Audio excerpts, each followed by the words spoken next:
নমস্কার বন্ধুরা, এই ভিডিওতে তোমাদেরকে জানাবো আইটিআই বায়োডাটা কিভাবে বানাবে, ঠিক আছে, এবং কোন কোন কাজে লাগবে। দেখো, তুমি যদি যে কোনো কোম্পানি এবং যে কোনো সরকারের তুমি যদি ফর্ম ফিল আপ করো, তোমার কিন্তু অবশ্যই বায়োডাটা দেখবে, ঠিক আছে। এবং বায়োডাটা তুমি যদি না ক্লিয়ার করো তো তোমাকে কিন্তু সিলেক্ট করা হবে না, ঠিক আছে। তুমি দেখেছো হয়তো, তুমি যদি আইটিআই প্লেসমেন্টে যাও তো দেখবে তুমি সবাই দেখবে বায়োডাটা নিয়ে যাবে, ঠিক আছে। তো বায়োডাটা কিভাবে বানাবে আজকে এই ভিডিওতে তোমাদেরকে জানাবো। যারা নতুন স্টুডেন্ট আছো তোমরা কিভাবে বানাবে আমি আজকে এই বিস্তারিত জানাবো এই ভিডিওতে।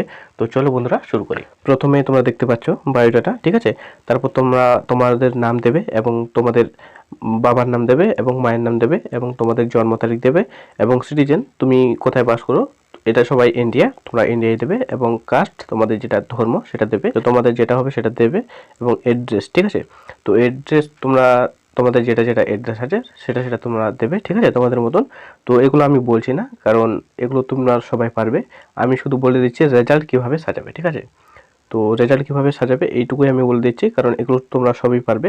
তো চলো আমি দেখিয়ে দিচ্ছি রেজাল্ট কিভাবে সাজাবে। তো তোমরা দেখতেই পাচ্ছ নেম অফ দ্য এক্সামিনেশন, তোমরা দেখতে পাচ্ছ এখানে প্রথমে তোমরা দেবে এমপি এবং এইচএস, তারপর আইটিআই, ঠিক আছে। এমপি মানে মাধ্যমিক, এইচএস মানে তোমরা জানোই উচ্চ মাধ্যমিক, এবং আইটিআই মানে আইটিআই, ঠিক আছে। তো তোমরা তোমাদের যেটা হবে সেটা দেবে তোমরা। এবং মাধ্যমিক বা উচ্চ মাধ্যমিক পরে যদি তুমি যে কোনো ডিগ্রি বা কোর্স করে থাকো সেটা দেবে, যদি না করে থাকো তাহলে সেম এটাই দেবে, ঠিক আছে। প্রথমে এমপি মানে মাধ্যমিক, তারপরে এইচএস, তারপরে আইটিআই, এটা হয়ে গেল তোমাদের। তারপরে ইয়ারিং অফ পাসিং, ঠিক আছে, মানে তুমি কত সালে পাস করেছো, ঠিক আছে। তারপরে দেবে ইয়ার অফ পাসিং, মানে কত সালে তুমি পাস করেছো, তুমি যত সালে তুমি পাস করেছো সেটা দেবে। এমপি মানে মাধ্যমিক তুমি কত সালে পাস করেছো এই সামনে দেবে, ঠিক আছে। এবং এইচএস তুমি কত সালে পাস করেছো তার পাশে দেবে। এবং আইটিআই তুমি কত সালে পাস করেছো এখানে দেবে, ঠিক আছে। এবং বোর্ড মানে তুমি কোন বোর্ড থেকে তুমি পরীক্ষা দিয়েছো, তোমরা যারা আইটিআই করছো তোমরা হয়তো জানোই তোমাদের এনসিভিটি এবং এসসিভিটি এই দুটো বোর্ডের মধ্যে কিন্তু তোমাদের পরীক্ষা হয়, ঠিক আছে।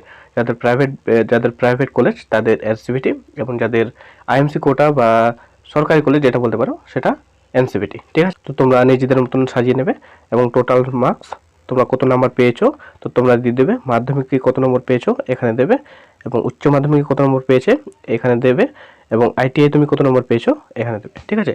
এবং সব ক্যালকুলেশন করে তোমাদের কত পার্সেন্ট হচ্ছে এইখানে দেবে, ঠিক আছে। তো তোমরা দেখতে পাচ্ছ টোটাল, তো তোমরা এখানে মাধ্যমিকের দেবে পার্সেন্ট, তারপর উচ্চ মাধ্যমিকের এবং আইটিআই, ঠিক আছে। এটাই হচ্ছে মেন। তোমার কিন্তু কোম্পানি এবং সরকারের যে কোনো ফর্ম ফিল আপ করো না কেন তোমাকে কিন্তু মেন জিনিস এটাই দেখা হবে, ঠিক আছে। আশা করি তোমরা বুঝতে পেরেছো আমি কি বলতে চাইছি। তুমি যদি যে কোনো কোম্পানিতে যাও না কেন তোমাকে কিন্তু আগে সর্বপ্রথম এটাই এই জিনিসটাকেই লক্ষ্য করা হবে এবং এই জিনিসটাকেই দেখা হবে, ঠিক আছে। তোমার এড্রেস নেম এগুলো কিন্তু কোনো কিছুই দেখবে না, তোমার আগে কোয়ালিফিকেশনটাই দেখবে, ঠিক আছে। আশা করি তোমরা বুঝতে পেরেছো। শেষ পর্যন্ত দেখার জন্য ধন্যবাদ।